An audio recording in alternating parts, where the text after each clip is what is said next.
Voy a, voy a bajar esto lo voy a poner por acá también. Ahí te sigo viendo yo a ti. Ahí me estoy viendo, ¿sale? Sí, maestro. Y Entonces, dime si ya me estás viendo. sí, lo estamos viendo, maestro, y su pantalla también se ve ya de la computadora.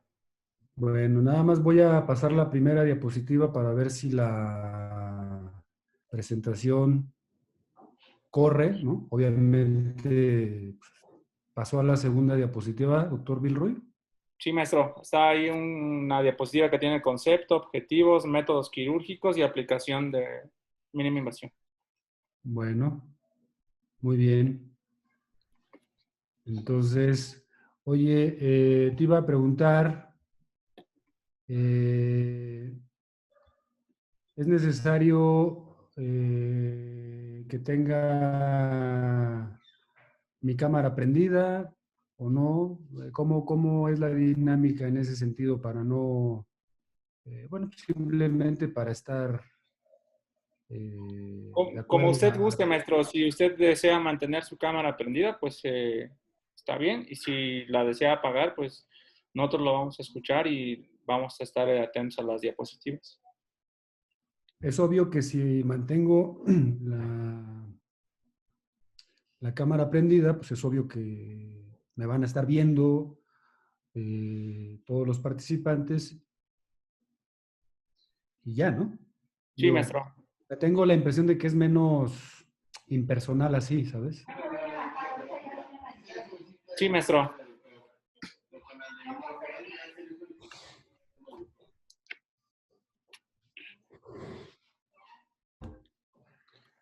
Bueno, entonces voy a simplemente a dejar este,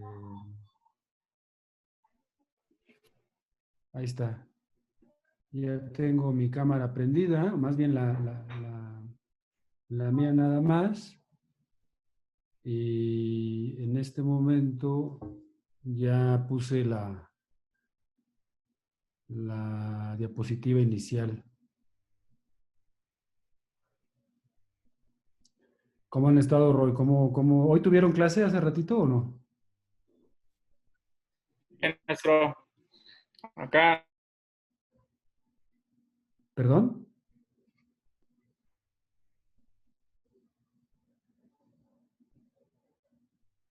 ¿Me escuchan?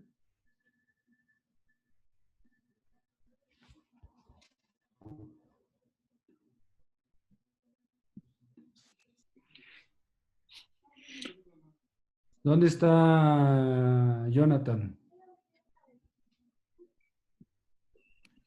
Sí, sí se escucha, maestro. Ahorita yo creo Ah, que a este Roy se le fue un poco el internet o algo, pero ahorita regresa. Pero se escucha bien, maestro. ¿pero quién me está hablando? ¿Gustavo? Sí, sí, maestro. ¿O Sí, Jonathan? maestro, es fuera. Oye, el otro tema es... Sí, hubo un problema con el sub, maestro, pero ya volvimos. Así que, ¿le parece entonces que empecemos 20:05, maestro? Sí, te digo que sin problema. Hay que darle la indicación, no recuerdo si le di esa indicación al doctor, a Jonathan, pero para que grabe la presentación, por favor. Sí, maestro, de hecho ya la está grabando, está ya en récord. Muy bien. Entonces, lo Oye, pues ahí vemos me ahorita, encargué maestro, en 5 minutos. Sí, sí, sin problema.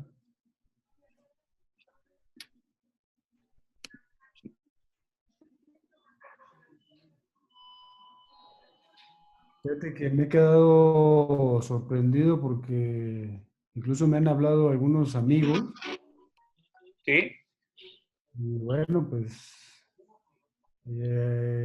hace un par de días que hablé con Jonathan, me decía que pues, es una responsabilidad importante esto, ¿eh?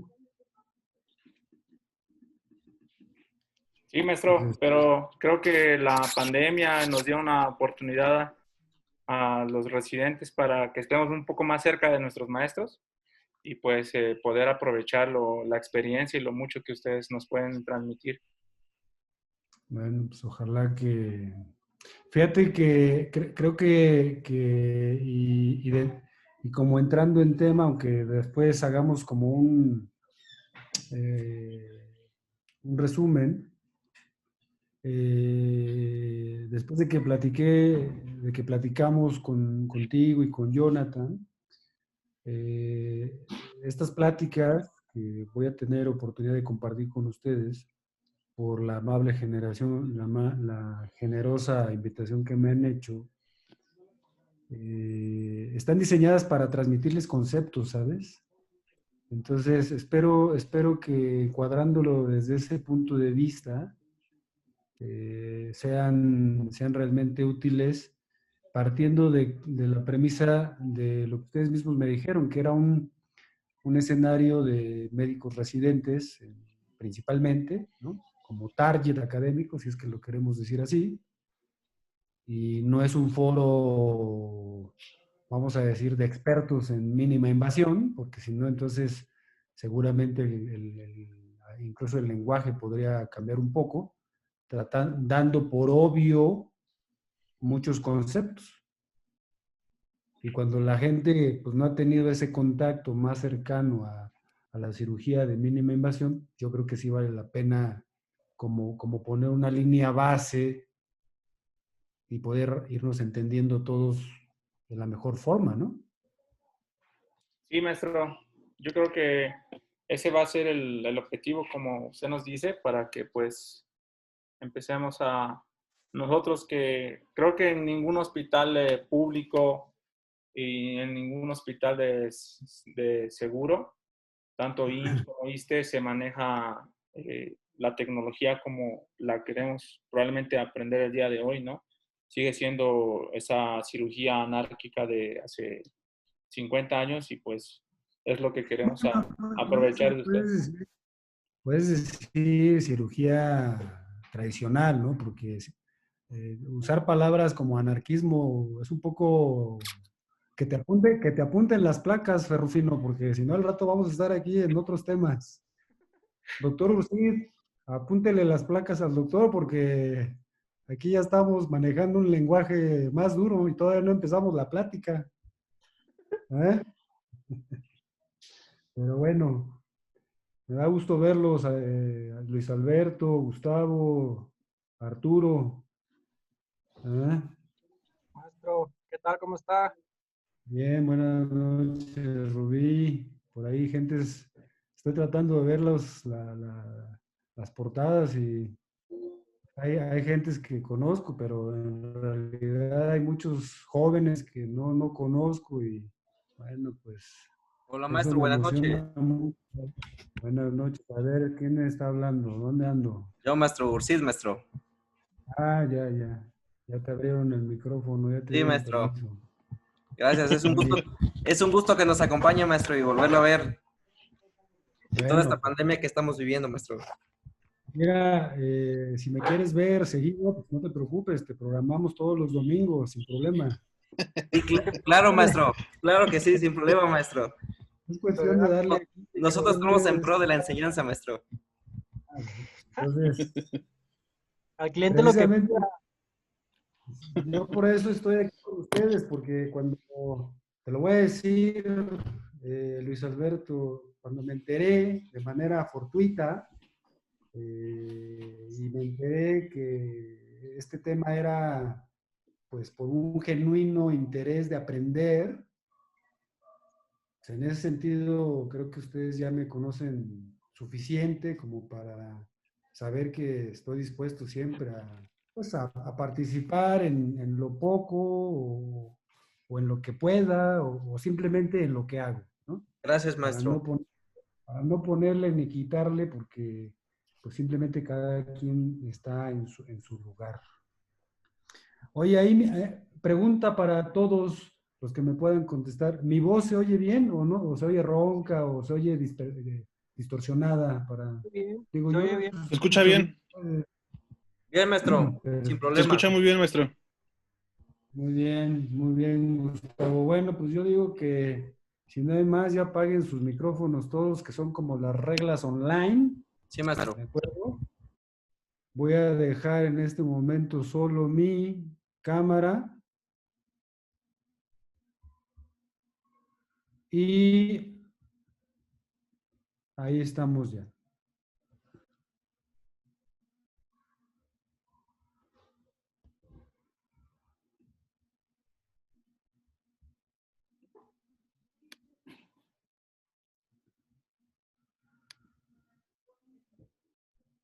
Hola, buenas noches a todos. Una vez más, gracias por asistir a los webinars que estamos realizando los residentes de neurocirugía de México y de toda Latinoamérica. El día de hoy, el doctor Rodrigo Lorenzana es maestro que pertenece a nuestra escuela y además él es neurocirujano, tiene una maestría en ciencia de la administración en sistemas de salud, tiene una alta especialidad en cirugía de mínima invasión de columna vertebral en el Centro Médico ABC, es miembro de la Sociedad Mexicana de Cirugía Neurológica, es miembro de la sección de cirugía de columna, es miembro de la AMCICO, la Asociación Mexicana de Cirujanos de Columna, y es miembro de la Sociedad Interamericana de Cirugía de Columna Mínimamente Invasiva. Es miembro de la NAS, que es la North American Spine Society. Es un miembro activo y es un miembro de la OSPINE. Maestro, el día de hoy, nos complace que él esté con nosotros, que nos transmita conocimiento que para nosotros relativamente esto es nuevo y probablemente muy pocas veces vayamos a ver, así que le agradecemos de antemano que haya aceptado nuestra invitación y pues estamos dispuestos a escuchar y cuando usted guste podemos comenzar. Bien, buenas noches. Muchas gracias, doctor Bilroy. Buenas noches a todos los que hayan destinado su amable tiempo para poder estar con nosotros. Y efectivamente hoy vamos a tratar un tema que por lo menos a mí se me hace bastante interesante y un tema muy apasionante y también muy taquillero en el mundo, ¿no? No hay congreso, no hay revista, no hay artículo que falte que en la actualidad hable de la cirugía mínimamente invasiva de columna. Entonces, para aprovechar el tiempo, vamos a empezar. Y hace un momento decía yo que entendiendo que el objetivo académico es compartir esto principalmente con el grupo de residentes que ha organizado esta temática. Bueno, yo he tratado de estructurar mi plática en el sentido de compartirles el concepto de lo que es la cirugía mínimamente invasiva de columna vertebral, por sus siglas MIS. Y entonces vamos a dividir la plática en 4 escenarios. Vamos a tratar de decir, de explicar, ojalá podamos concluir un concepto.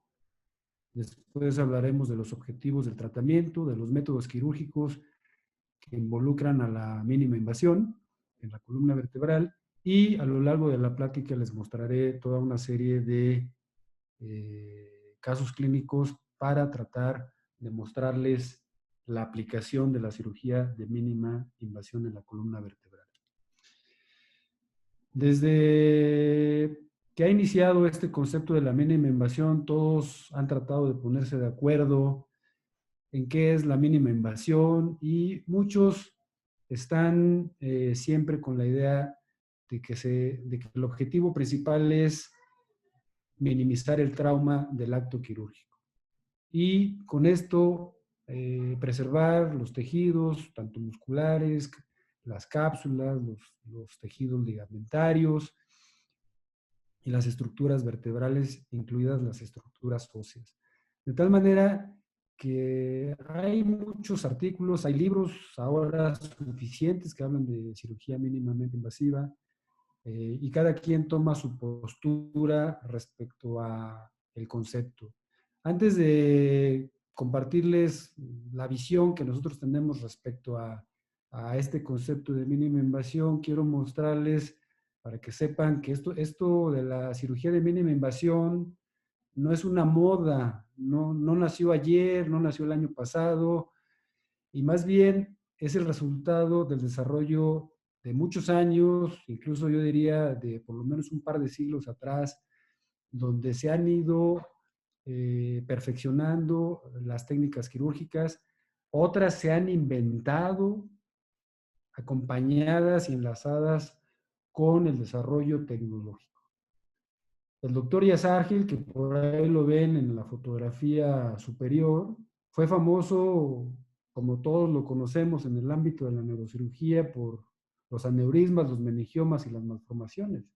Pero para quien no lo tenga tan claro, el doctor Yazargil describió en el año 67 lo que hoy está considerado el estándar de oro para el tratamiento de las hernias de disco, que es la microdisquectomía lumbar. Con esto, lo único que trato de enfatizar es que vamos a hablar de todo, o vamos a tratar de hablar del desarrollo tecnológico, del desarrollo filosófico y del desarrollo y del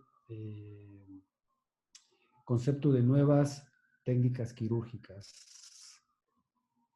Entonces, la cirugía mínimamente invasiva, en nuestra visión, es la forma moderna de hacer cirugía de columna vertebral, pero que tiene algunas condiciones que debemos seguir.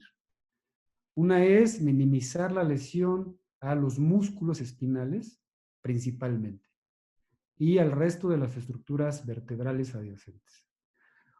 Otro apartado es tratar el trato adecuado de los tejidos y las estructuras anatómicas.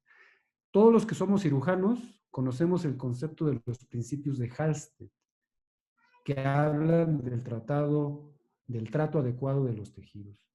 De tal manera que cuando nosotros realmente estamos entrenados como cirujanos y aplicamos esos principios, esto nos permite alcanzar los objetivos propuestos en el proceso de diagnóstico y tratamiento.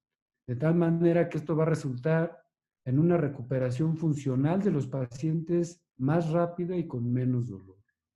Eso es lo que pensamos nosotros que representa en síntesis toda la literatura o la gran parte de la literatura que está hoy tratando de definir el concepto de cirugía mínimamente invasiva.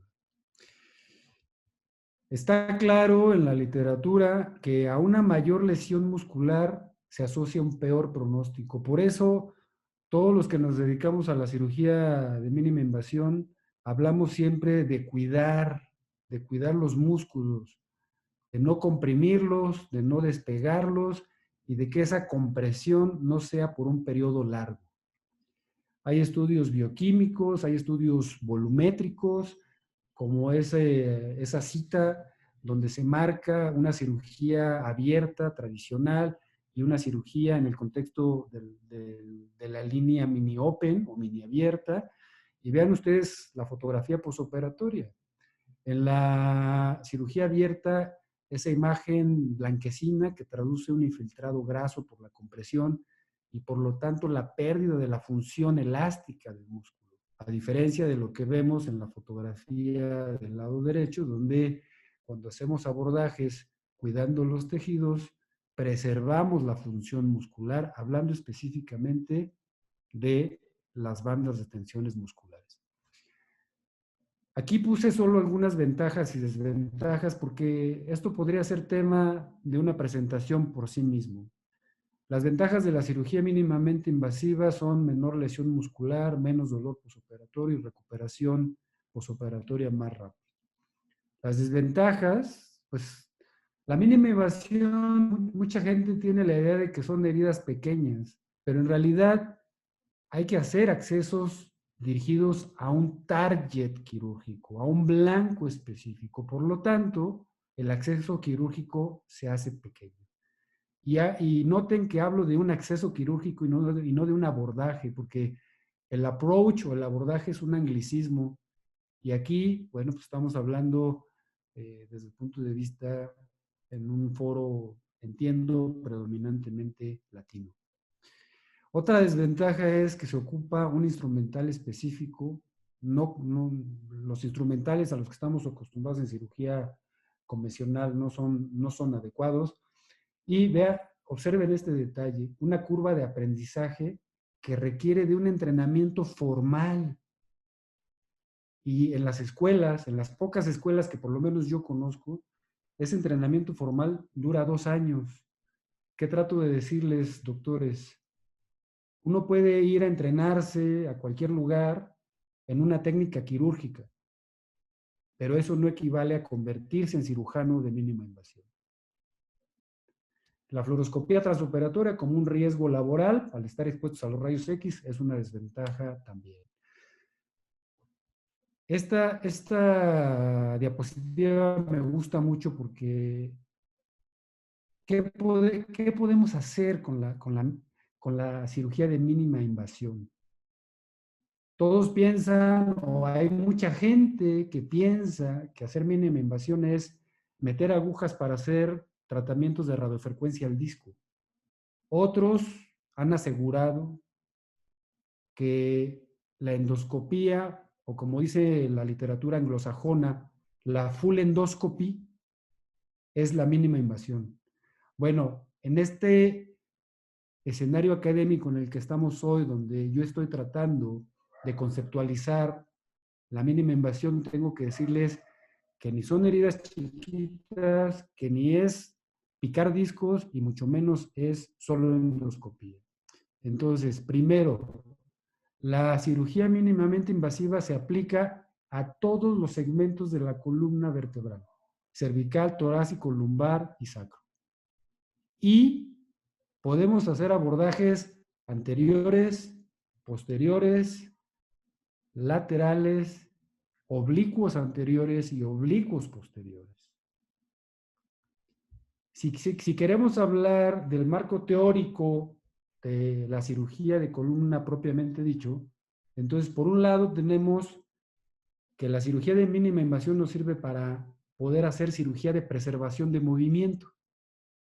Entiéndase por esto microdescompresiones, discoidectomías, foraminotomías, laminotomías, estabilizaciones dinámicas, ya sea interespinosas o facetarias, pero también nos permite hacer cirugías de fusión, incluso cirugías de reconstrucción avanzada espinal.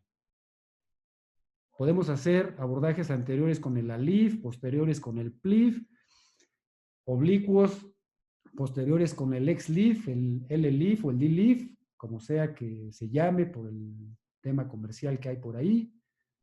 Los abordajes o los accesos quirúrgicos oblicuos anteriores como el OLIF, y uno que clásicamente está descrito como un abordaje de mínima invasión a nivel cervical es el acceso de Smith-Robinson para hacer una discoidectomía cervical anterior y fusión de la columna.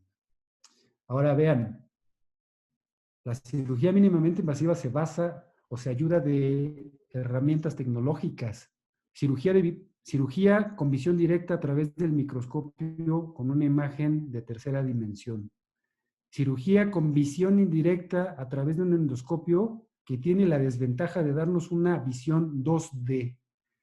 Cirugía guiada por imágenes utilizando un fluoroscopio o los sistemas de navegación hoy tan de moda y tan socorridos, y la gente tiene mucha ansiedad por tener el navegador y el robot más caro y más nuevo para decir que sabe hacer mínima invasión.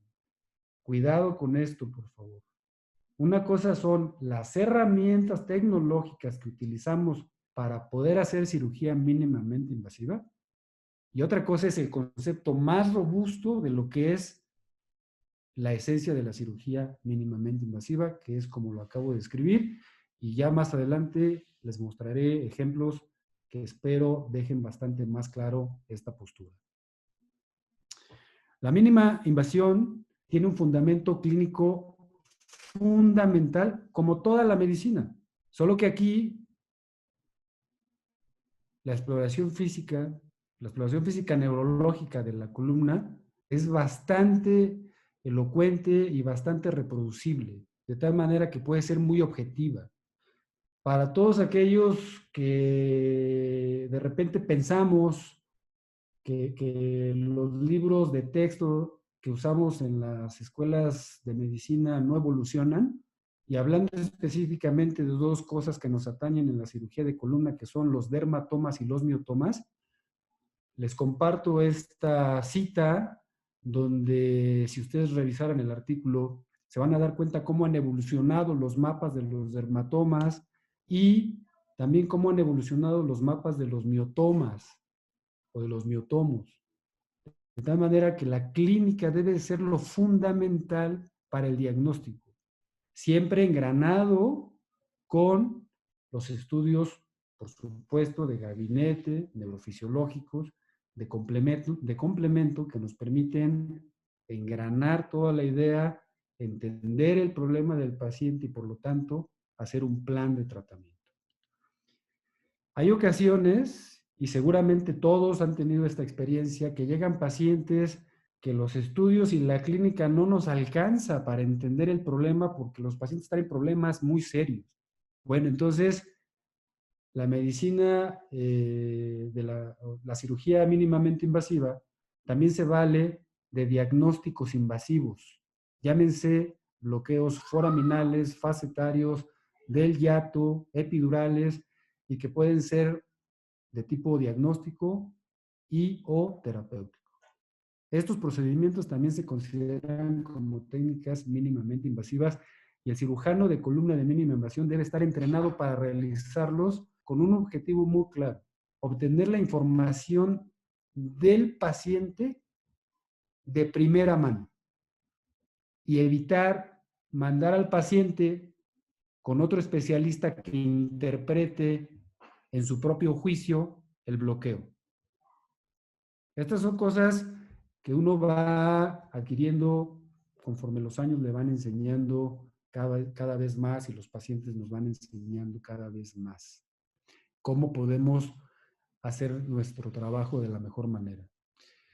Este es un ejemplo de un bloqueo que hice en el año 2018, uno de los tantos que podría mostrarles. Un bloqueo radicular selectivo, en los libros también lo pueden encontrar como un bloqueo foraminal, y está muy claro también en la literatura. El generador del dolor, la literatura anglosajona dice pain generator. Hasta no encontrar el generador del dolor, que es el principal fundamento del tratamiento, no podemos avanzar. De ahí que todo lo que he dicho anteriormente es piedra angular para poder tener éxito en el tratamiento. Objetivos del tratamiento en la cirugía mínimamente invasiva de columna vertebral: aliviar el dolor, descomprimir las estructuras neurológicas, estabilizar, ya sea de manera dinámica o de manera rígida, fusionar la columna cuando lo amerita por inestabilidad, corrección del balance, que son conceptos y además objetivos muy ambiciosos. Hablar de balance sagital no solo podría llevarnos una plática, podrían llevarnos todo un congreso. Entonces, tomemos esto con la mesura que amerita el día de hoy. Y obviamente, reforzamiento vertebral, cuando nos enfrentamos a lo que hoy se ha descrito muy bien por un mexicano, que además tengo el gusto y me precio de ser su amigo, el doctor Arpizar, el síndrome de destrucción vertebral. Si queremos hablar de los métodos quirúrgicos que se emplean para la cirugía de mínima invasión, son 4 líneas. Por eso hace rato les decía, los tratamientos percutáneos no son toda la mínima invasión. Los procedimientos endoscópicos, los tubulares y los mini abiertos son las 4 líneas principales por las que podemos hacer cirugía mínimamente invasiva y debemos lograr todos los objetivos que nos tracemos en el tratamiento de los pacientes. Entonces, ahora sí, vamos a ver la aplicación en la cirugía, en la aplicación con los casos clínicos. Vean ustedes un paciente relativamente joven con una protrusión discal en el segmento L4, L5. En ese momento decidimos hacerle un tratamiento de radiofrecuencia para hacer una termonucleoanuloplastía percutánea. Entonces ahí les muestro el video radiológico, está entrando la punta de radiofrecuencia, estamos haciendo el tensionamiento, ahí se ve la proyección AP. En la fotografía abajo vemos que a través de esta cánula de trabajo de aproximadamente 3 a 4 milímetros podemos sacar una buena cantidad de disco y aliviar la presión que está dentro de ese disco. Y el paciente posoperado 2 horas después, ya cuando subió a su habitación, realmente neurológicamente en buenas condiciones, diciéndonos que el dolor tuvo una mejoría significativa. Luego entonces, un reforzamiento vertebral. Hoy es muy común tener fracturas por osteoporosis o por densidad ósea baja. Bueno, hemos aprendido que podemos hacer 1, 2 o hasta 3, como dice la literatura, en forma simultánea. Es otro ejemplo de un tratamiento percutáneo para lograr el objetivo de reforzamiento vertebral. A veces resulta que cada vez nos llegan casos más complejos y tenemos que pensar si tenemos que dogmáticamente solo hacer 3 cifoplastías, como la literatura lo marca, por decirlo de alguna manera, o tomamos el riesgo medido, mesurado, platicado con los pacientes, para que en un solo tiempo quirúrgico podamos incluso hacer hasta 4. Hemos tenido pacientes de 7, 8 fracturas, pero ahí sí lo dividimos en 2 o en 3 eventos. Les muestro el ejemplo de otro tratamiento percutáneo.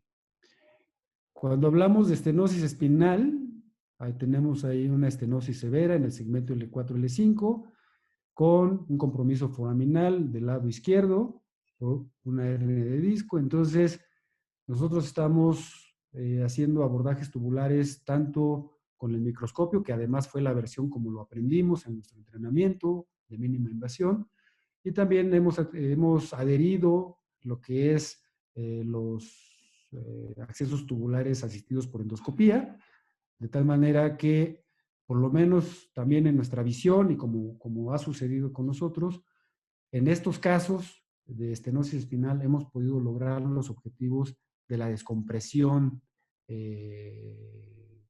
bastante satisfactoria en estos casos.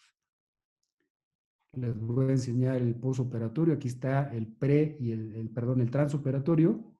Y vean ustedes ahora el postoperatorio. Hicimos una laminotomía selectiva y tenemos tanto la línea, la porción o la línea media, la porción lateral, superior e inferior, y vemos claramente en esa fotografía transoperatoria la descompresión completa del conducto espinal.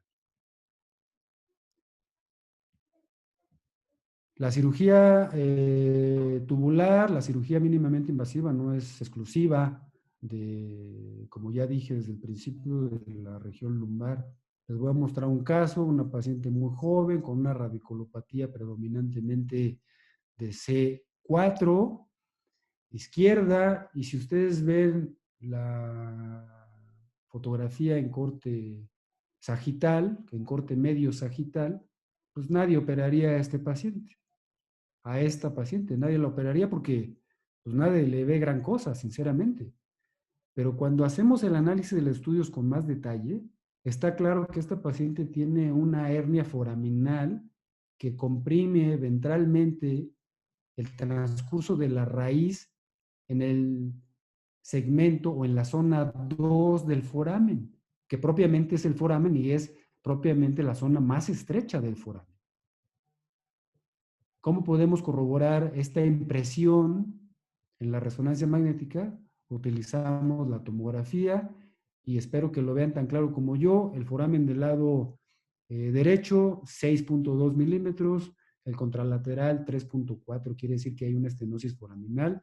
Entonces esta paciente es candidata a una laminoforaminotomía selectiva mediante un abordaje tubular microquirúrgico. Otro caso, otra vez, un joven, que además estos problemas los vemos en jóvenes predominantemente. Igual con una radiculopatía izquierda, también en el segmento C3, C4, C5, perdón. Vemos otra vez el corte medio sagital, incluso los discos se ven bastante bien hidratados. Volvemos a buscar los forámenes y tenemos una estenosis foraminal por una hernia que está en la zona 2 del foramen. Entonces, le hacemos un procedimiento microquirúrgico y aquí sí les puedo mostrar la secuencia de cómo primero colocamos el tubo, identificamos la articulación y la hendidura articular, vamos en el proceso de fresado hasta que finalmente en la fotografía inferior del lado derecho de su pantalla vemos la descompresión de la raíz y en el estudio postoperatorio tenemos la evidencia de que estuvimos donde queríamos estar y del lado que queríamos trabajar. La mínima invasión también la podemos aplicar en accesos anteriores cervicales. Seguramente muchos de ustedes, sobre todo los residentes seniors o los residentes que están más allá de la mitad de su entrenamiento, no solo conocen el abordaje de Smith Robinson, seguramente muchos de ustedes los han hecho. Antes, el doctor Caspar describió mucho de esto, de esta cirugía cervical. Entonces colocábamos placas con cajas intersomáticas rellenas de hueso. A mí todavía en mi entrenamiento me tocó colocar injerto óseo de cresta ilíaca. Eso, sinceramente, hace bastante tiempo que ya no lo hago. Vemos cómo está la posición de los tornillos, la posición de la caja. Siempre tener la evidencia de cómo quedó nuestra cirugía. Hoy, ustedes ven ahí una extrusión discal en el segmento C5, C6 y bueno, hoy hay implantes que nos permiten hacer cirugías llamadas standalone, solo colocamos la caja con autobloqueo, con los tornillos de autobloqueo. Un caso más con una subluxación C4, C5, una mujer joven con un dolor axial muy importante, que decidimos operarla porque el dolor se volvía cada vez más difícil de tratar. Y lo que quiero hacerles notar es que ahora estamos haciendo abordajes cervicales anterolaterales, pero a través del tubo. Y a través del tubo colocamos, quitamos el disco, hacemos la feromenotomía, limpiamos los templates, quitamos el osteofito y además por ahí mismo metemos los implantes o colocamos los implantes. Siempre tratamos de que queden en la mejor alineación posible. Y un ejemplo más severo, una espondiloartrosis degenerativa con inestabilidad franca, de tal manera que está clara la imagen donde está luxado C5 sobre C6, C4 sobre C5, y entonces a esta paciente la llevamos al quirófano con un abordaje anterolateral, colocamos las 3 cajas después de haber retirado los discos, los osteofitos y haber liberado las raíces. Todo esto a través de un acceso selectivo anterolateral. Si queremos hablar de la parte de la región lumbar posterior, ya más adelante por ahí tenemos programada una plática de lo que es hoy por hoy el acceso lumbar, entonces no me voy a detener mucho a hablar del acceso lumbar posterior, pero una vez más la cita de que todo lo que estamos hablando está en la literatura. Aquí está pues esta parte donde se escribieron los abordajes tubulares para descompresión espinal utilizando el microscopio, estos previamente con el grupo del doctor Sessler usando el endoscopio y accesos tubulares. Tenemos un paciente de 80 años que estaba haciendo una escoliosis del adulto con una estenosis también localizada en el segmento L4, L5.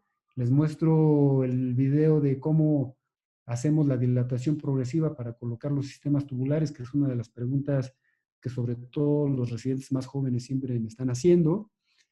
Una vez que tenemos colocado el sistema tubular, lo fijamos a un brazo articulado a la mesa quirúrgica y después empezamos propiamente la cirugía, el fresado y la descompresión, como ya se las mostré en casos previos. En estas fotografías transoperatorias, lo que también les quiero mostrar es lo que ya también está en la literatura. Abordajes uniportales, unilaterales, para descompresión bilateral. En la fotografía que está de su lado izquierdo en su pantalla, ven cómo estamos accesando en un lado y tenemos un disector de Penfield prácticamente hasta el foramen del otro lado. Entonces, esa es una de las grandes bondades, de las grandes ventajas, de las grandes versatilidades que nos permiten este tipo de accesos quirúrgicos. Otra vez, el estudio posoperatorio que demuestra dónde estuvimos y el trabajo que hicimos para la descompresión espinal de este paciente. Si queremos hablar de discos intervertebrales y por ende de hernias de discos, yo les sugiero que lo primero que tenemos que hacer antes de hablar de cirugía es entender la clasificación de la patología discal. Porque si no, resulta que chicos y grandes pensamos que todos los discos se operan de la misma manera. ¿Y qué creen? No es así. Y no es así por la localización del disco que se salió, del disco que se hernió. Entonces, seguramente muchos de ustedes no solo ya conocen esta cita bibliográfica, seguramente ya la dominan y eso me da mucho gusto, pero aquí lo que trato de enfatizar es que es muy importante entender la posición de la hernia del disco para planear el tratamiento quirúrgico específico. Entonces, no es lo mismo tratar una migración foraminal o una hernia de disco sublaminar, mucho menos un disco llamado extremo lateral, que además no son pocos los que vemos en la consulta, ¿eh? Representan del 7 al 10%, que no son cosa menor, se los aseguro. Una vez más, solo para darles el contexto histórico, Yazar Gil fue el que introdujo el microscopio a la sala de operaciones y la columna no fue la excepción y él describió la microdisquectomía lumbar y después la complementó el doctor Caspar. Vean cómo los accesos tubulares tienen mucho tiempo de existir. Entonces, no es una moda de lo que estamos hablando, doctores. El abordaje de Williams, un abordaje interlaminar, el abordaje de Joseph Maroon para los discos extremos laterales o la cirugía de Di Lorenzo para los discos sublaminares. Entonces, ojo, no todos los discos se operan de la misma manera. No todo es laminotomía y foraminotomía. Igual para todos los discos. Hay que tener cuidado con esos conceptos. Aquí les muestro una extrusión discal posterocentral cargada hacia el lado izquierdo de la paciente, una mujer joven. Este caso clínico me gusta mucho porque les puedo mostrar cómo los discos suprayacentes al segmento L5-S1 están completamente sanos y simplemente esta paciente tuvo el infortunio de que se rompió, se desgastó y se salió el disco en L5-S1.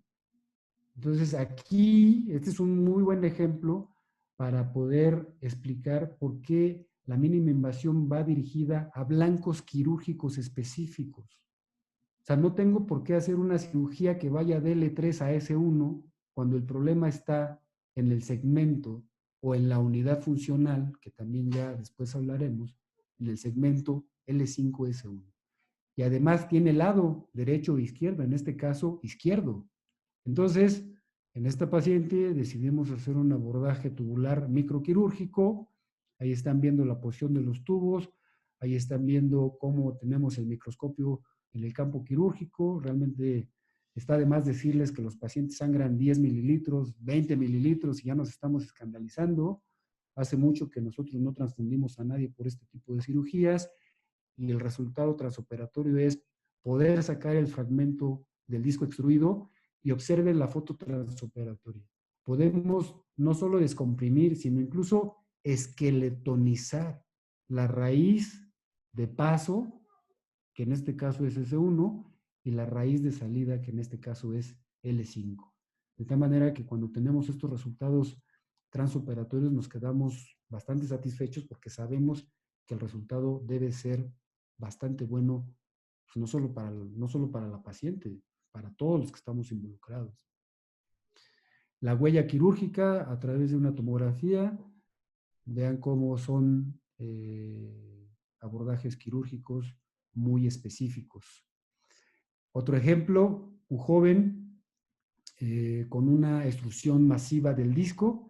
Aquí prácticamente les muestro solo el momento en que estamos terminando de jalar, de sacar, de disecar el fragmento, que era, como ven por ahí en la fotografía donde está la regla, un fragmento de prácticamente 2,5 centímetros. Eso en un espacio tan reducido como es el conducto espinal. Seguramente todos tenemos claro la grave compresión radicular que estaba condicionando esta patología. Abajo les muestro los videos, un par de horas después de subir de recuperación del paciente, caminando, moviéndose, y todos bastante satisfechos por el resultado. Este es el resultado tardío después de prácticamente 9 meses, cómo se mantiene el resultado quirúrgico y la descompresión. Ahí vemos de manera muy gráfica los ganglios de la raíz, la salida, los forámenes, sinceramente bastante elocuente la imagen. Otro caso, pero ahora en el segmento L4, L5, básicamente hicimos lo que ya les mostré, del lado izquierdo en el caso previo y aquí del lado derecho. También sacando, obteniendo el fragmento de la hernia de disco que estaba herniado. La mínima invasión también sirve para hacer cirugías de fusión, cirugías de reconstrucción espinal. Entonces, tenemos listesis y aquí voy a acotar la plática a listesis de bajo grado. Hay listesis de alto grado según la clasificación de Meyer-Dean, pero esas podrían ser tema de otra plática por sí solas. Entonces, aquí les voy a mostrar cómo estamos aplicando la mínima invasión en listesis de bajo grado, que además son las más frecuentes. Ojo con eso, una espondiloptosis, yo he visto en casi 20 años una o dos. Entonces, más bien, esto es lo que más frecuentemente se van a encontrar. Listesis grado 1, grado 2, y si acaso las grado 3, que ya las vemos con más frecuencia. Entonces, inestabilidad móvil, segmento L4, L5, listesis de bajo grado, y la literatura ya nos enseñó que en estos casos podemos hacer instrumentaciones y cirugía de fusión unilateral, como lo están viendo en las fotografías transoperatorias. También siempre tenemos ese compromiso profesional de tener claro la posición adecuada de los tornillos, de la caja, y bueno, ahí queda bastante claro, sin mayor explicación, de cómo está la posición de los tornillos. Hay otros casos que no solo son de un segmento, puede haber 2 segmentos que requieran tratamiento, entonces también lo podemos hacer unilateral, puesto que estamos hablando que es una listesis de bajo grado. Vemos la posición de las cajas. Aquí estamos hablando de un abordaje a través de la técnica del T-Leaf, que si quisiéramos ser rigurosos en la denominación, es un MIS-T-Leaf, o como dicen los artículos, un MI-T-Leaf, hablando que es por técnicas de mínima invasión. En este video les muestro cómo a través del tubo estamos trabajando el segmento L5S1 del lado derecho. Por ahí legramos, por ahí quitamos, extraemos el disco y por ahí metemos la caja y después complementamos con la colocación de los tornillos percutáneos. Entonces, todo esto lo estamos haciendo mediante técnicas de cirugía guiada por imagen, en los accesos tubulares microquirúrgicos, y con esto lo que quiero también decirles es que la mínima invasión no es una técnica a la hora de estar en el quirófano, es la combinación de varias técnicas. De ahí que la cirugía mínimamente invasiva demanda más que solo la buena voluntad de quererlo hacer, demanda conocimientos, habilidades, destrezas, entrenamiento continuo.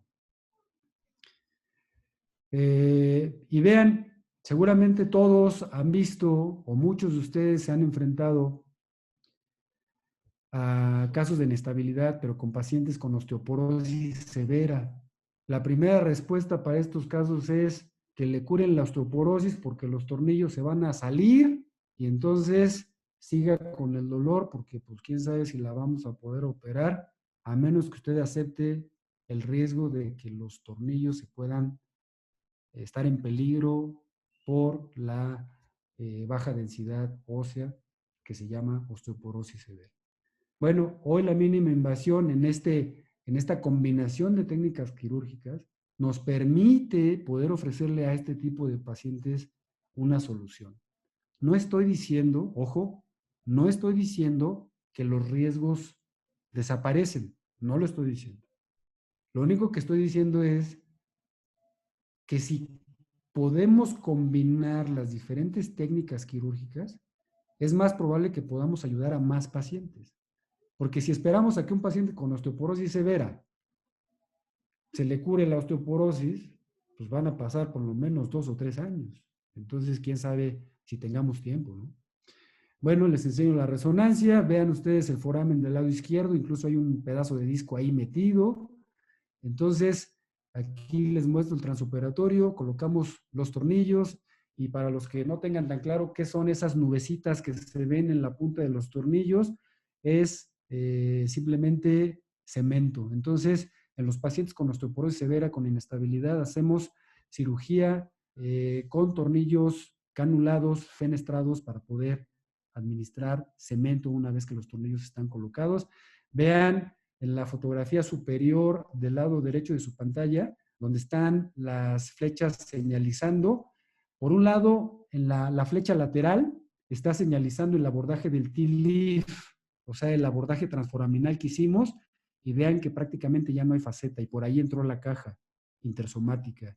Y la flecha que está en la porción posterior nos está hablando de una laminotomía, nos está señalando una laminotomía.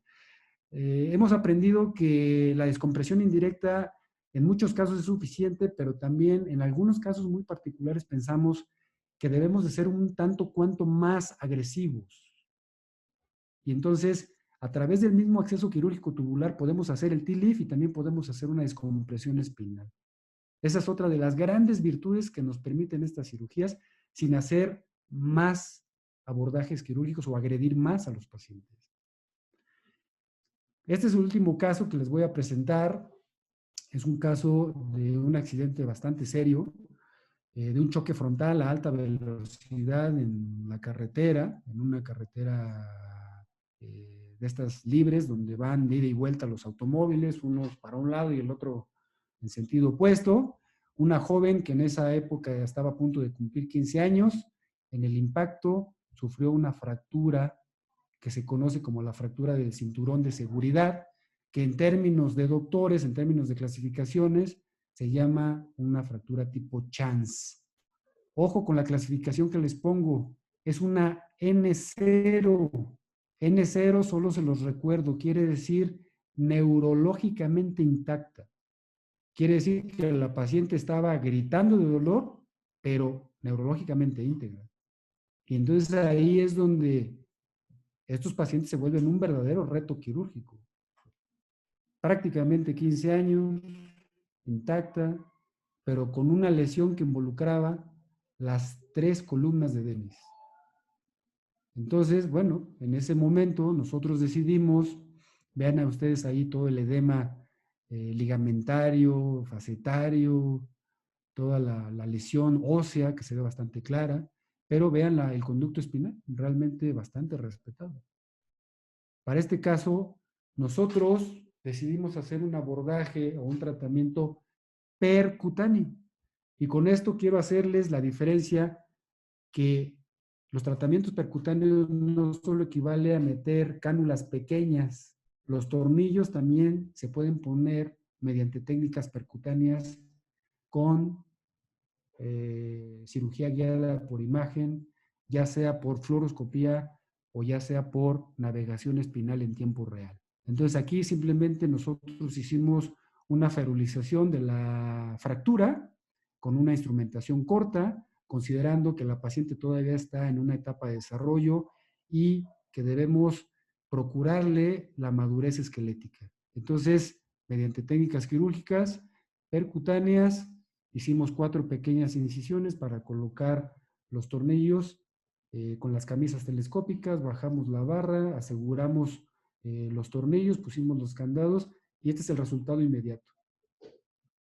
Yo pienso que desde el punto de vista tomográfico logramos digamos, reconstruir de la mejor manera posible esa fractura en este caso en particular.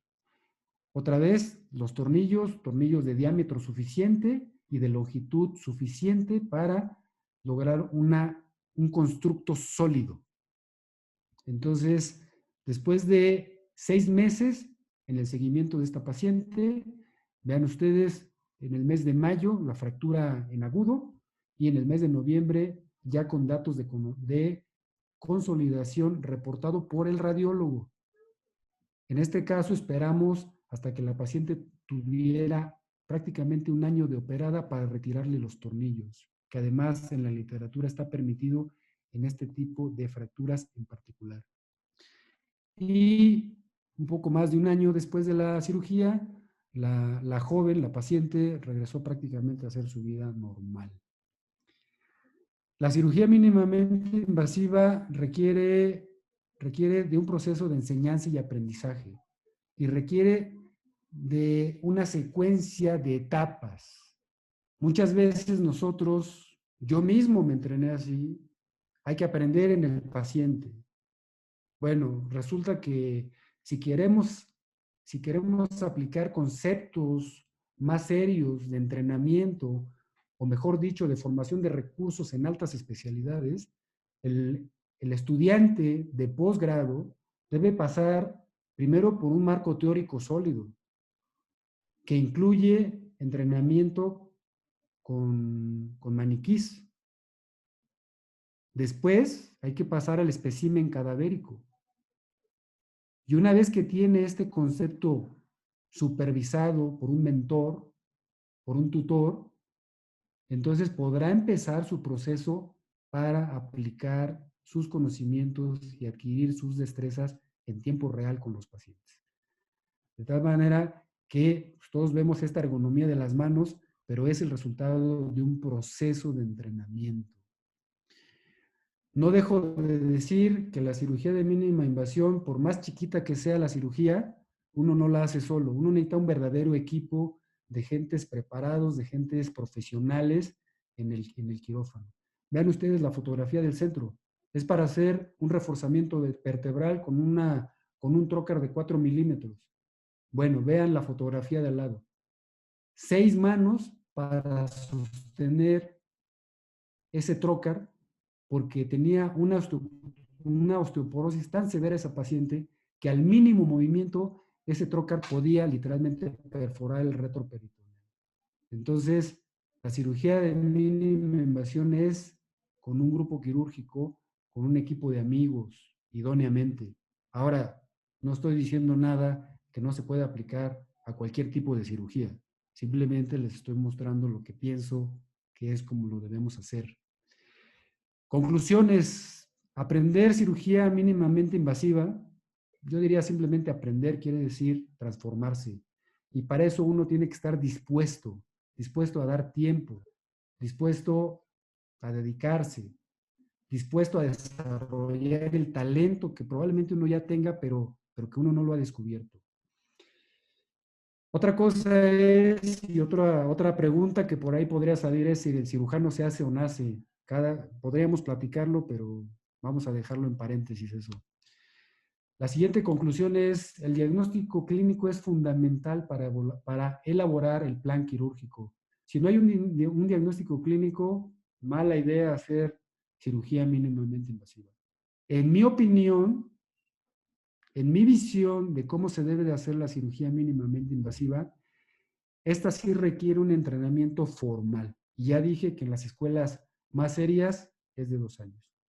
Esto nos va a permitir adquirir habilidades y destrezas microquirúrgicas, nos va a permitir adquirir conocimientos de la anatomía quirúrgica y radiológica que son fundamentales para poder entender estos conceptos. La cirugía mínimamente invasiva hoy por hoy es el presente de la cirugía moderna espinal y también es el futuro. Entonces, me da mucho gusto compartir estas ideas, estos conceptos con ustedes, porque todos ustedes residentes, médicos residentes que se están formando, van a ser parte de esto. Si no es que una parte importante de ustedes ya tiene en su horizonte cómo va a lograr adquirir estas técnicas quirúrgicas, ya sea para base de cráneo, para cirugía vascular cerebral, para la columna. Aquí estoy hablando de lo que nos compete, pero los conceptos de cirugía de mínima invasión están en toda la cirugía. Después de esto, podríamos pasar a alguna serie de preguntas y respuestas, no sin antes decirles muchas gracias, les agradezco su tiempo, les agradezco que me permitan hablar con ustedes. Espero que lo que hemos platicado el día de hoy sea de utilidad. Y sin más, pues estoy, doctor Bilroy, doctor Jonathan, estoy atento a las preguntas y respuestas que se puedan tener. Muchas gracias. Maestro, muchas gracias a usted. Y hay unas cuantas preguntas. La primera pregunta es del doctor Arturo Rojo y pregunta si los pacientes que han tenido 1, 2 o 3 cirugías previas fallidas de la columna lumbar pueden cambiar la conducta en relación a la mínima invasión. Mira, fíjate que esa, Arturo Rojo, si por ahí me escuchas, esa es una pregunta, yo diría bastante interesante, pero bastante compleja. De entrada te digo que la mínima invasión ha venido a ser la respuesta que no teníamos antes, cuando todo estaba destinado al abordaje lumbar posterior o a los abordajes posteriores. Y entonces los pacientes terminaban con 3, 5, 6. Yo he tenido pacientes hasta con 7 abordajes lumbares posteriores. Es obvio que quererse meter después de la segunda o la tercera, pues quién sabe si lo logremos, ¿no? La mínima invasión con los abordajes oblicuos posteriores, oblicuos anteriores, laterales, anteriores, nos ha dado oportunidades que nos permiten resolver casos muy complejos sin la necesidad de ocupar el abordaje lumbar posterior. Ya decía yo hace rato y espero que en la plática que está programada, que se titula Abordaje lumbar posterior, sus indicaciones, ahí vamos a ahondar mucho acerca de qué está pasando ahora y por qué los cirujanos hoy, los cirujanos de columna, quiero decir, queremos aprender ALIF y entonces ya se nos había olvidado la cirugía abdominal, intestinal, pero ahora ya estamos haciendo OLIF. Bueno, en concreto, la respuesta es la mínima invasión nos permite tratar muchos pacientes con cirugías, vamos a decir cirugías previas, no cirugía fallida de columna, porque el concepto de cirugía fallida de columna es muy concreto. Entonces, simplemente vamos a decir, en esta ocasión, pacientes con cirugías previas a las que, por algún motivo, que normalmente es dolor y déficit neurológico, hay que hacerles cirugías de revisión. ¿Qué otra pregunta, doctor Perfino? La segunda pregunta, maestro, es, por ejemplo, la doctora Elizabeth Díaz nos dice, ¿qué abordaje utilizaría usted para un disco calcificado torácico posterocentral? Sí,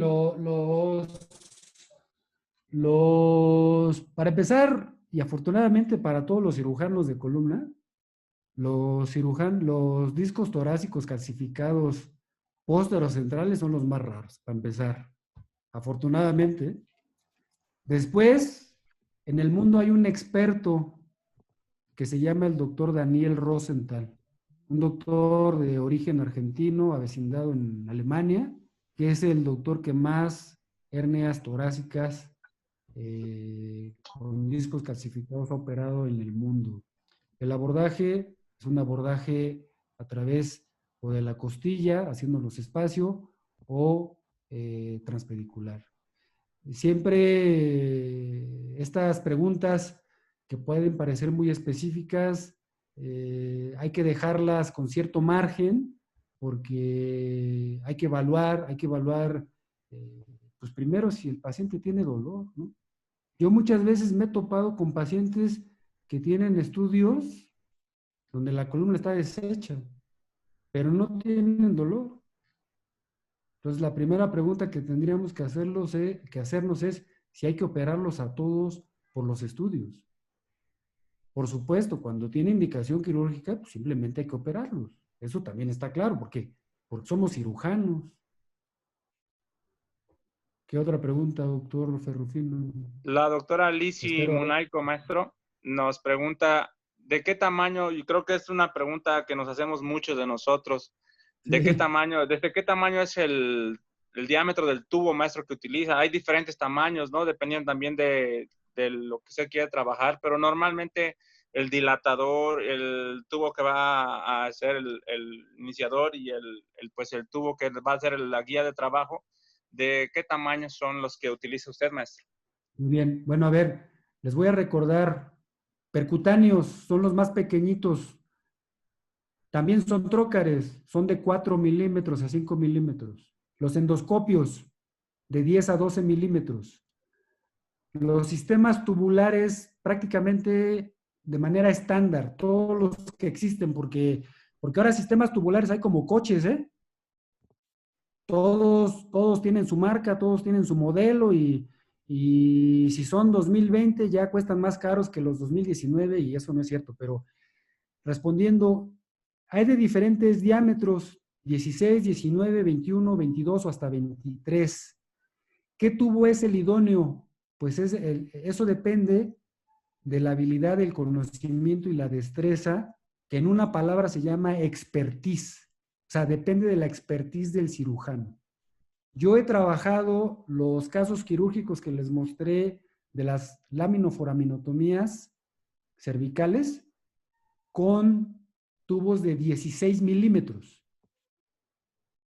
Hace aproximadamente 10 años, un poquito menos tal vez, en el 2013, yo utilizaba tubos de 22 milímetros de diámetro para un acceso lumbar.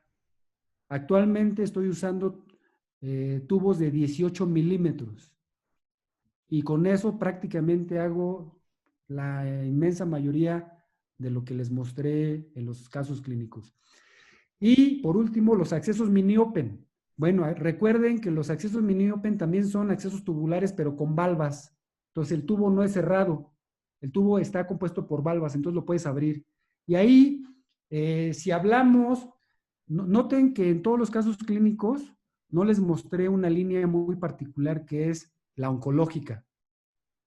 O sea, no les mostré, tengo por ahí un par de casos de patología de tumores intradurales que hemos resuelto por mínima invasión, pero donde hemos hecho en uno un acceso tubular y en otro un acceso mini-open con tubos con valvas. Y ahí, pues la valva la abres pues de 2 hasta 3 centímetros. Maestro, le manda un saludo el doctor Edwin Sánchez, el doctor Maloyo Pelayo Salazar. Le pregunta si hay una contraindicación de cirugía de mínima invasión en pacientes con obesidad mórbida. Sí, esa también es una pregunta que me agrada mucho porque de entrada, a ver, lo voy a decir despacito. Los pacientes obesos son una línea de pacientes que nos agrada mucho para operar.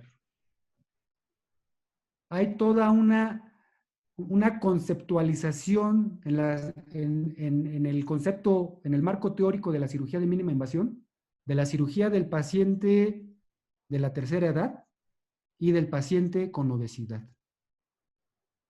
La respuesta concreta para el doctor es: la obesidad mórbida no es una contraindicación.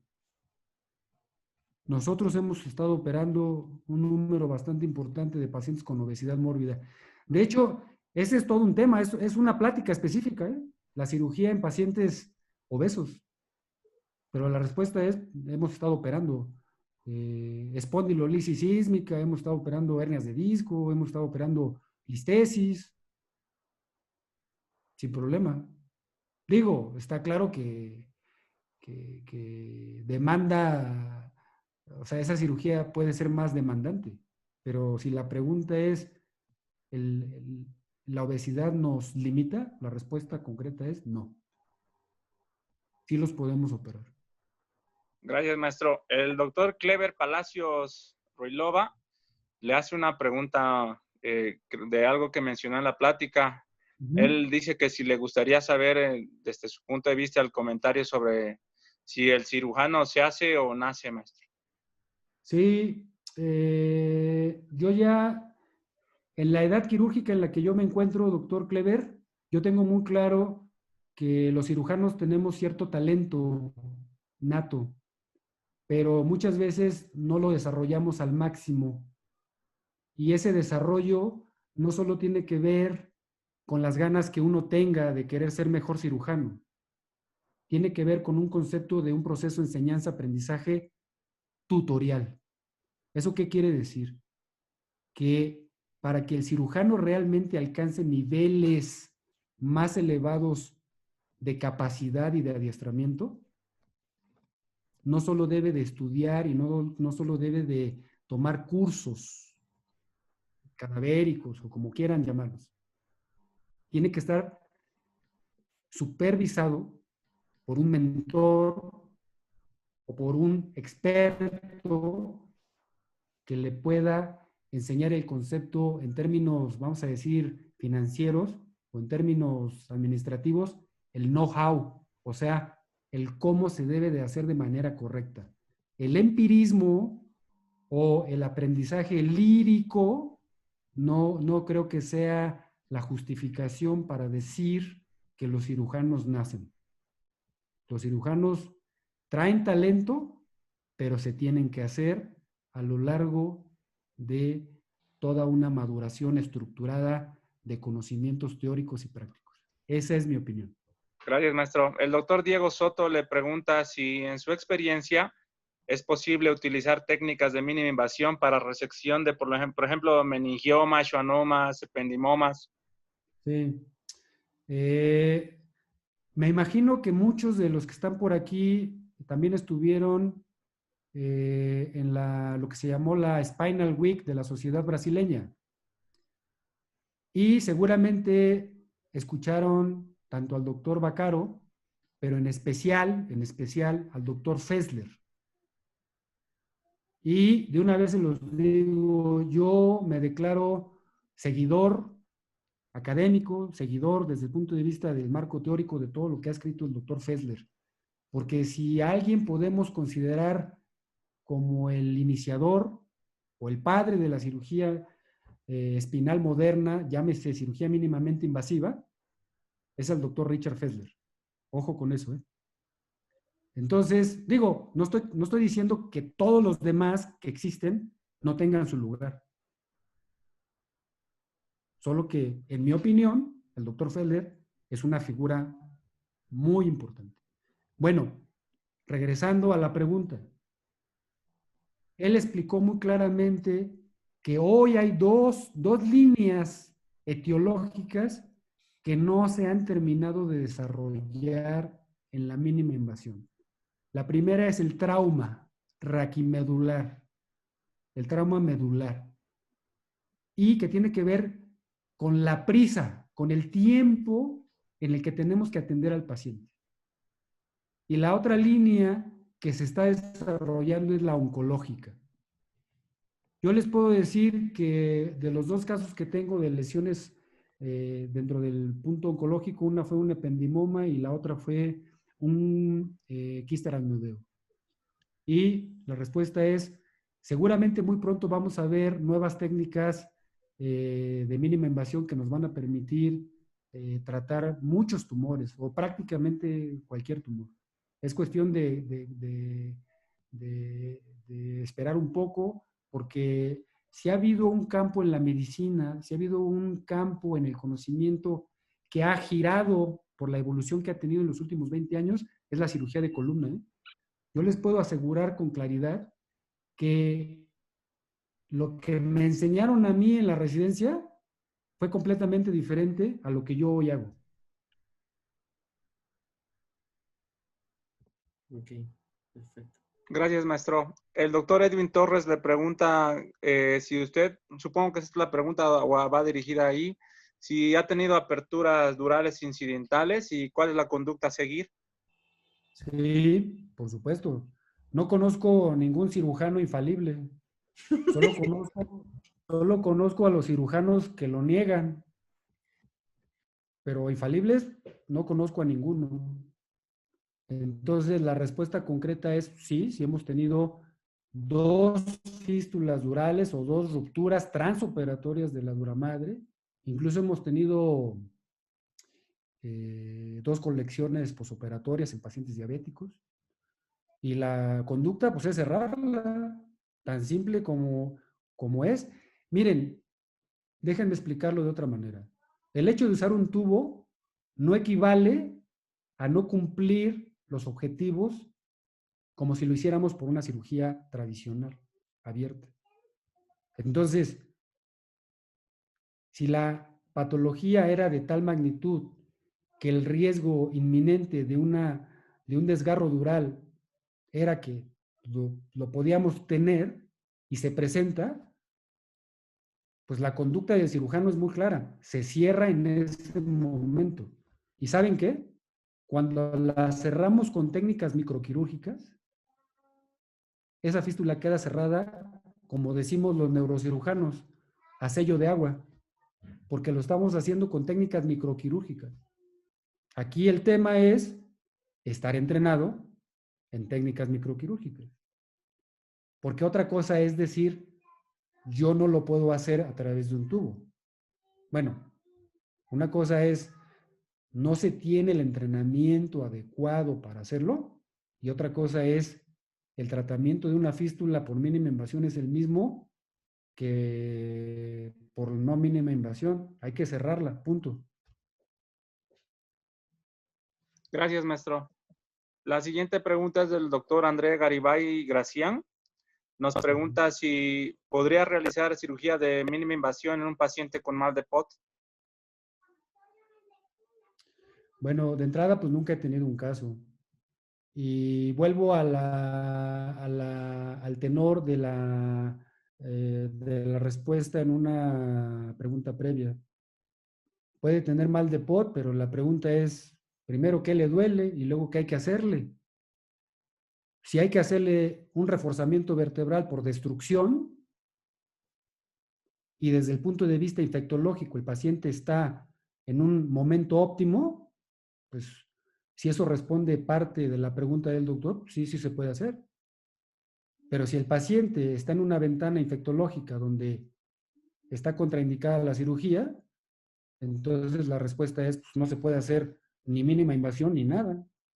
Ahora, si no tenemos un síndrome de destrucción vertebral por mal de POT, pero tenemos una radiculopatía selectiva y se puede, una vez más, desde el punto de vista infectológico, se puede operar el paciente, pues por supuesto que podemos hacer una descompresión selectiva de foramen y de la raíz. Entonces aquí, más bien, desde como yo lo entiendo, es tener muy claro lo que les dije en la plática, el generador del dolor, el generador del problema. Y en base a eso, decidimos qué le toca. Y entonces, si lo podemos o no hacer. ¿Con qué técnica? Ok. Gracias, maestro. El doctor Miguel Ángel le manda saludos desde Rusia y pues le dice a Jonathan que si por favor puede subir la plática de la conferencia para que más personas puedan verla. El doctor Carlos González, maestro, le Ruso, no sé pregunta en hablar. hernias. Perdón por interrumpirte, sigue. El doctor Carlos González, maestro, le pregunta en hernias discales migradas lumbares, ¿qué abordaje utiliza usted de mínima invasión? Si la migración está, miren, en ese artículo que les presenté, en la versión 2.0 de la nomenclatura discal, la parte extendida del artículo habla de la posición a nivel pedicular, suprapedicular o infrapedicular en sentido sagital. Muchas veces cuando evaluamos la posición en sentido axial, ya sea central, lateral, derecho o izquierdo, y luego evaluamos la posición de la hernia de disco en sentido axial, si está por arriba del pedículo o por abajo del pedículo, o a la altura del pedículo, podemos planear el abordaje.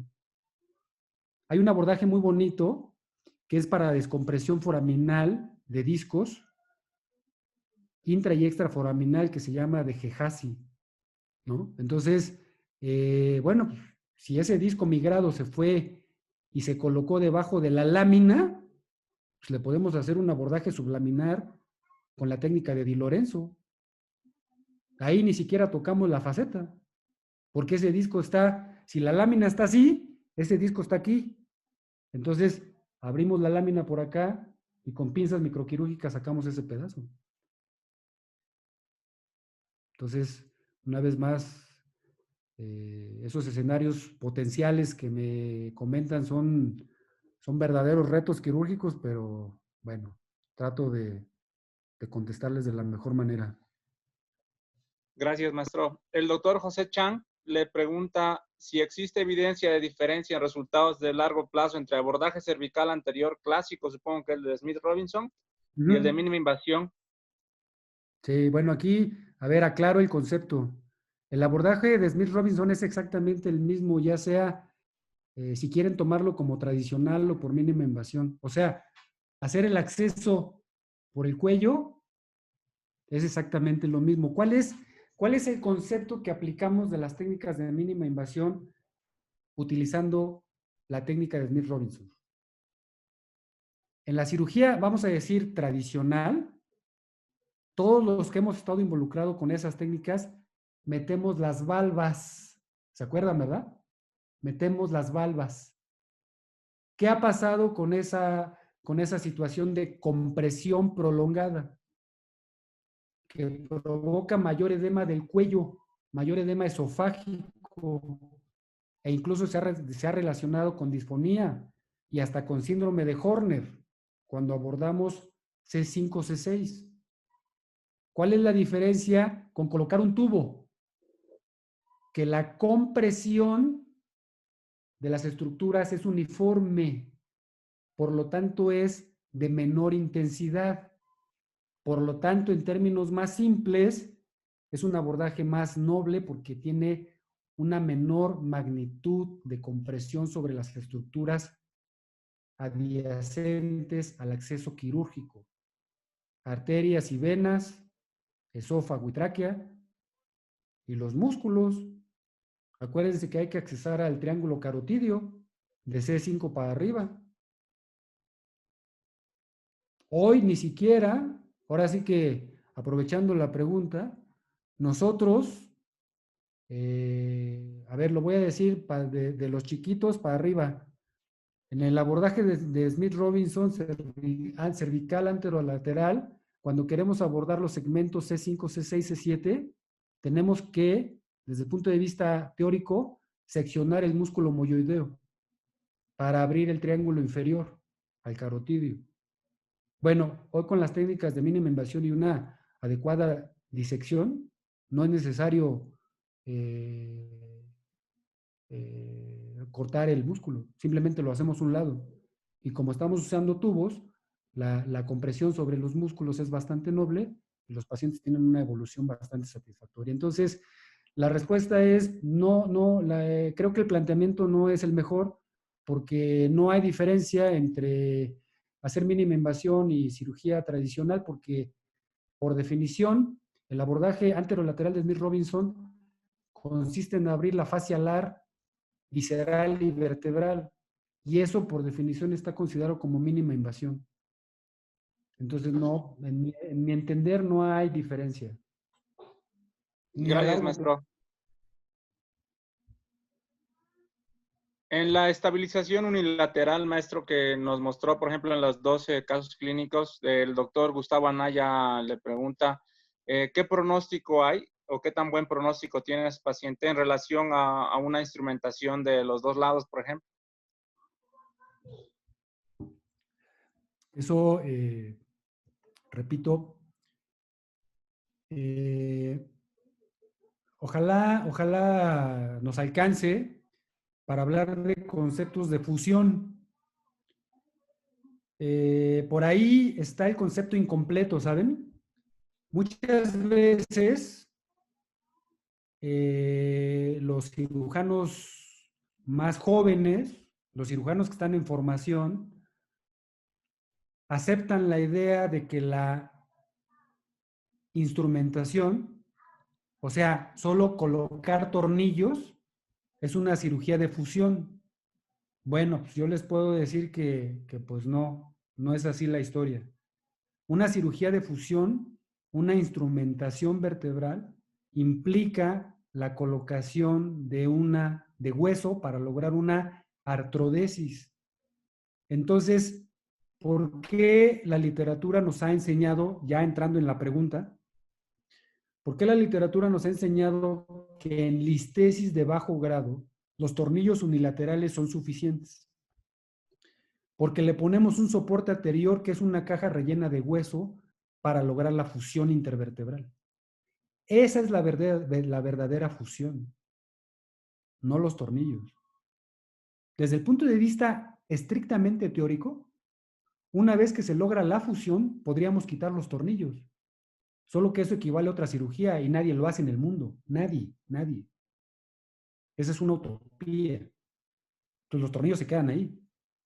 Y por otro lado, tenemos las tasas de pseudoartrosis o de no fusión, porque no todos los pacientes pegan por condiciones específicas de los pacientes. Llámese edad, llámese peso, llámese osteoporosis, llámese problemas hormonales, en fin.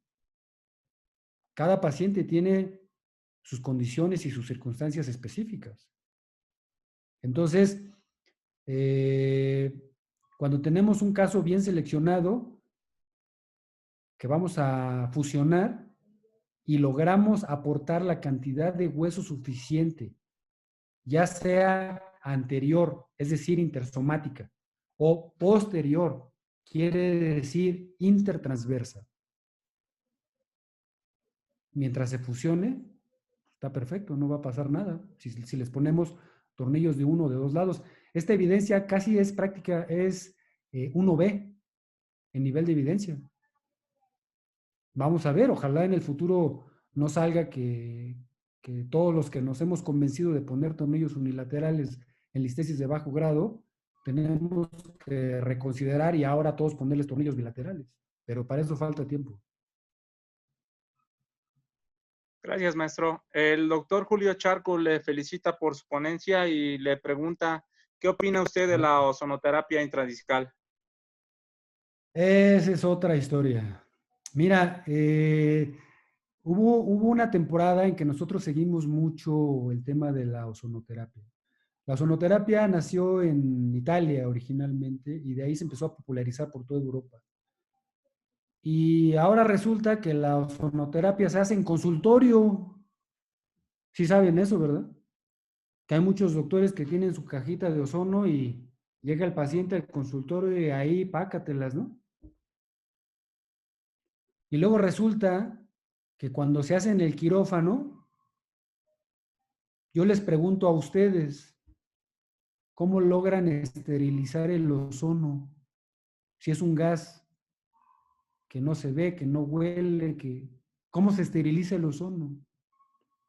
Nosotros tenemos una serie de casos vistos bastante lamentables por el uso de ozono que terminan en discitis o en espondilodiscitis, o sea, infectados.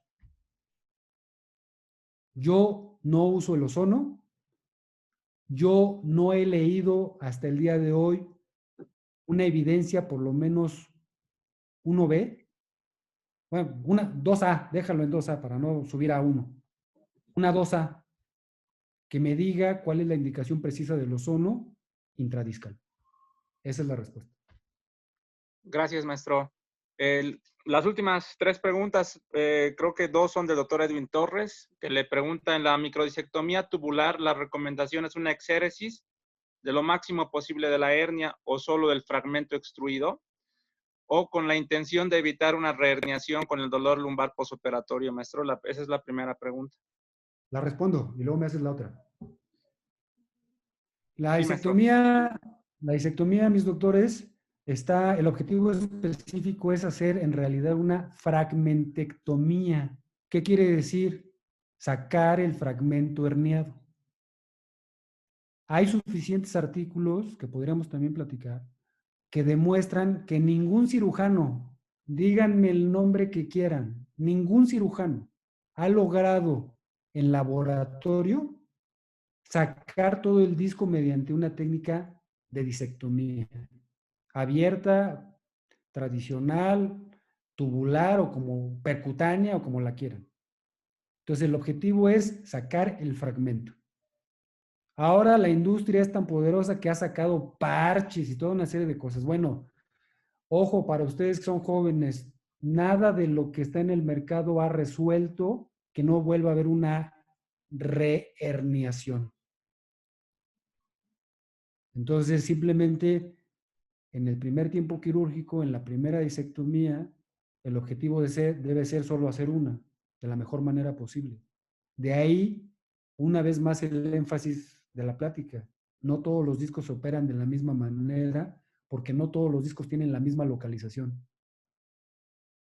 Entonces, pues hay que tener cuidado con elegir correctamente cómo vamos a operar un disco. ¿Cuál es la siguiente pregunta? La siguiente pregunta, maestro, es igual del doctor Edwin Torres. Le pregunta, ¿el punto de entrada en la piel en relación a la línea media para una disectomía es el mismo que se realiza para una descompresión tipo over the top? Bueno, también ahí el concepto está cruzado. El over the top tiene que ver con un concepto de campo quirúrgico y la herida pues, simplemente es una aplanación de la entrada del acceso. Entonces, si tú planeas tu herida mal en la superficie de la piel, pues quién sabe si puedes hacer el over the top, ¿eh? Entonces, más bien hay que empezar con hacer lo que llamamos el marcaje fluoroscópico en el momento de empezar la cirugía y no es sobre la línea media. Normalmente cuando hacemos accesos tubulares, las incisiones son paramediales, dependiendo del objetivo o del target quirúrgico, hablando del tejido al que queremos llegar. La herida quirúrgica va más lateral si queremos ir al disco, si queremos ir al foramen, si queremos ir a la faceta, si queremos hacer un abordaje extraforaminal. O sea, se va haciendo más lateral. Incluso si queremos poner tornillos. Entonces, pues hay que planear bien la entrada con fluoroscopía y el over the top, el wanding y el bending tienen que ver más bien con la versatilidad que le damos a la posición del tubo para alcanzar el blanco quirúrgico que queremos. A ver, échate la última, ¿no? Porque ya hasta tomé agua que ya me quedé aquí con poca voz. La última. Sí, Le pregunta el doctor Francisco Martel, le pregunta si en el traumatismo raquimedular el tiempo es un reto para realizar la mínima invasión. ¿Usted sí ha hecho algo, una cirugía en caliente, pues, con un traumatismo raquimedular, maestro? Esa descripción me gustó, ¿sabes? En caliente. Mira,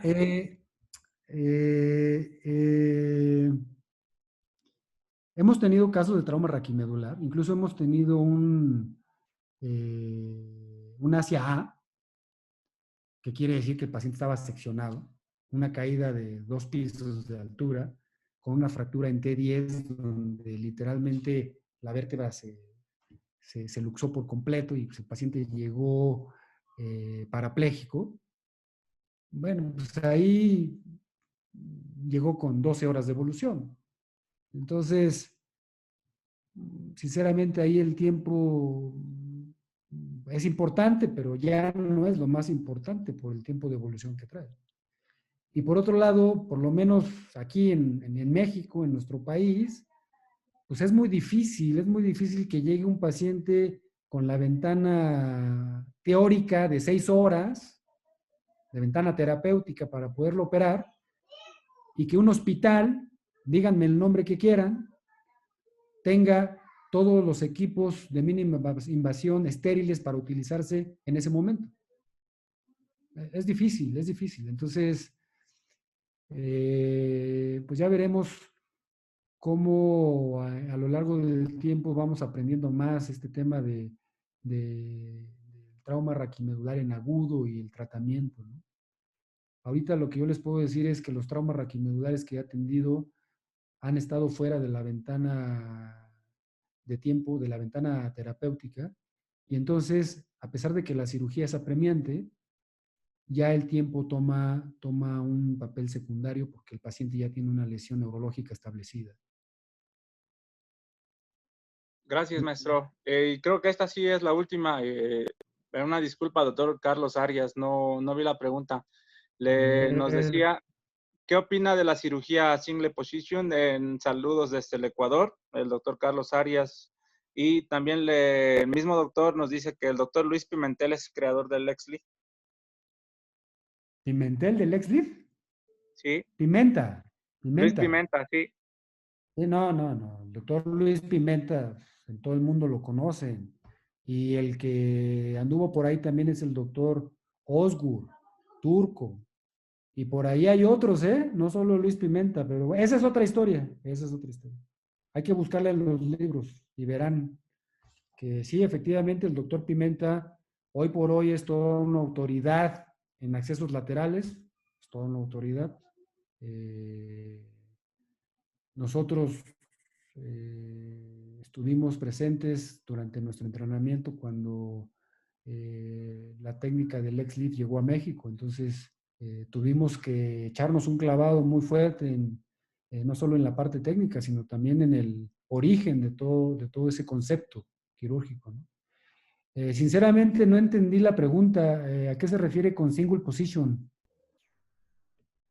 El Ahí, doctor nos dice, hace referencia a realizar en una misma posición varios procedimientos como el de cúbito lateral para una LEAF, en un ex-leaf y tornillos percutáneos, él nos refiere que está en boga en Estados Unidos y que ahora se está haciendo en Latinoamérica. sí, bueno,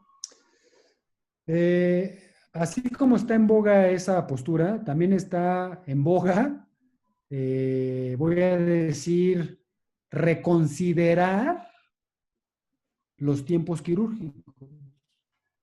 Miren, esto se parece a los tumores de base de cráneo. ¿Qué pasaba antes?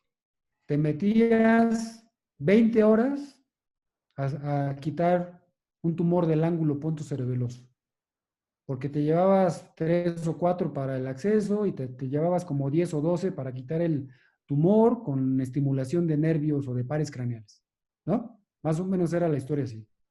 En la columna también pasó lo mismo.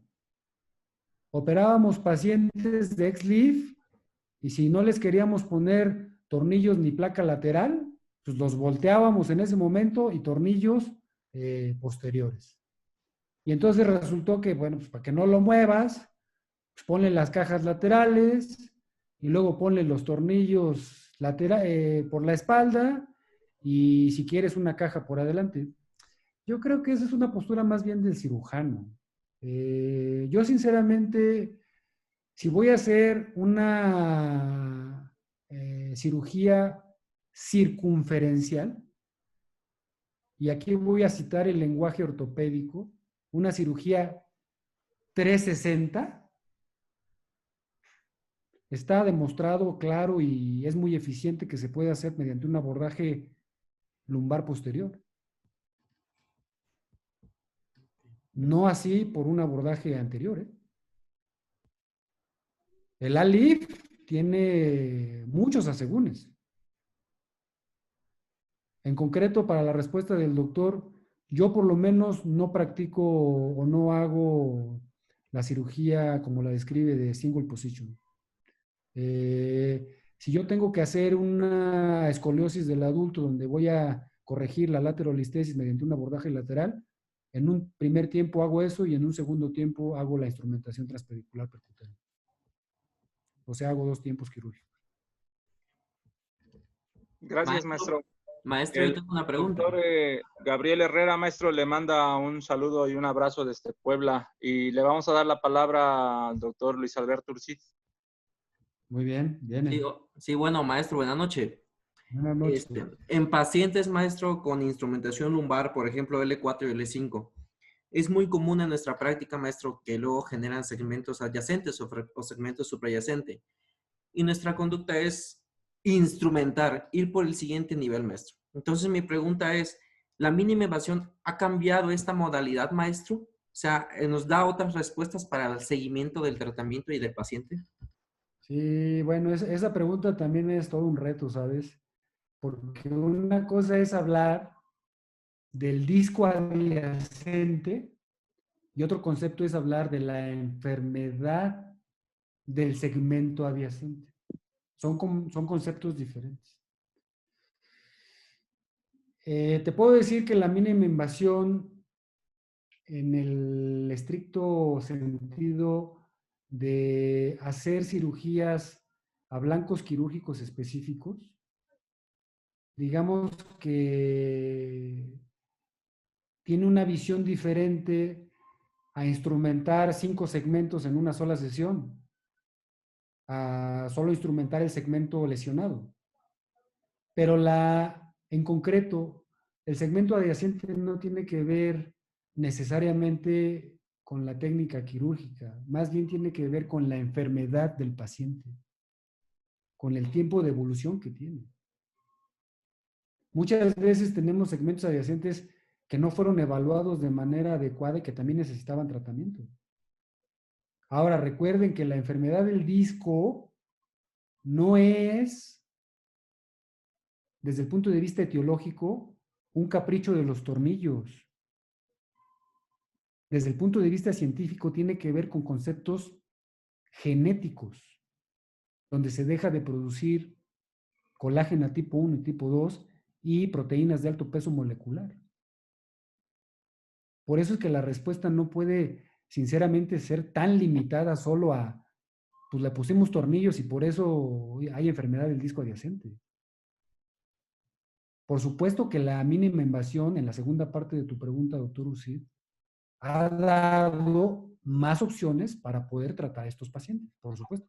Sobre todo cuando hablamos de pacientes que tienen 2 o 3 cirugías y que siguen teniendo enfermedad de la columna progresiva. Entonces, la mínima invasión te permite hacer accesos diferentes para poder seguirles ayudando a los pacientes. Pero tal vez el principio sea, primero, un diagnóstico adecuado y segundo, la elección de un tratamiento adecuado para ese problema. Espero haber respondido tu pregunta, que es bastante seria.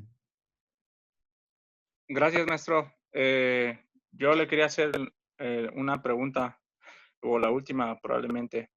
Le quería preguntar, ahora que estamos en la clase introductoria de mínima invasión, ¿qué opina usted, por ejemplo, cirugía robótica versus mínima invasión? El Mazor contra, por ejemplo, la cirugía tubular, maestro. Sí, no, a ver, ahí también el concepto está incompleto, doctor Ferrufino. En una de las diapositivas les comenté que la tecnología son las herramientas de las que se vale la mínima invasión. Los robots solo son una herramienta más. El hecho de que uses robots, mira, hasta donde yo sé, los robots sirven para poner tornillos, pero no sirven para descomprimir.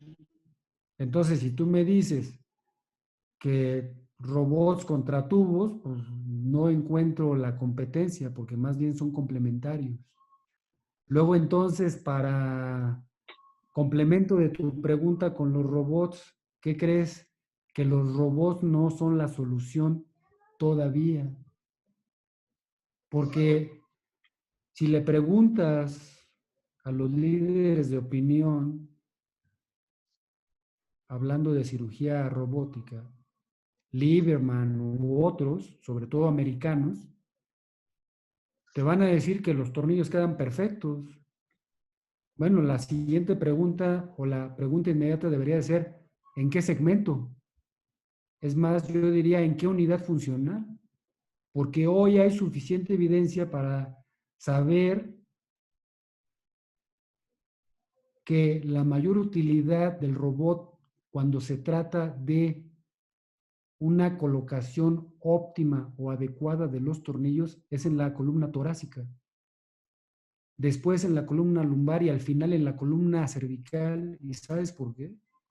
Porque a pesar de que la columna cervical la fijes con un cabezal de Mayfield, se sigue moviendo a la hora que lo operas. Y eso le quita exactitud a la colocación del tornillo. Simplemente al estarlo enroscando. Entonces, aguas con eso. Los robots son una herramienta más. Los tubos son parte de la tecnología. El concepto de la mínima invasión es más robusto que solo usar tecnología. ¿Me Gracias, expliqué? maestro. Creo que, pues, una vez más agradecerle en nombre de todos los residentes. El día de hoy fuimos 200 personas, 200 residentes que, pues, empezamos con la plática. Creo que es una plática probablemente nueva y es una plática que muchos de nosotros no la conocemos, ¿no? Así que agradecerle una vez más, maestro, y pues esperarlo en la próxima clase, en la próxima plática, para que pues sigamos aprendiendo de usted y pues eh, podamos hacer lo que usted nos dice, ¿no? Que en realidad es meter los conceptos y los conocimientos para que podamos hacer, pues, probablemente acá en el grupo habrá muchos cirujanos de columna, ¿no? Entonces, eso es lo que nosotros le agradecemos, maestro, y pues que tenga una buena noche. Doctor Bilroy, a todos les agradezco su tiempo, les agradezco su ímpetu y pues yo me siento afortunado de poder estar participando con ustedes. Muchas gracias. Nos vemos Gracias, maestro. Cuídese mucho. luego.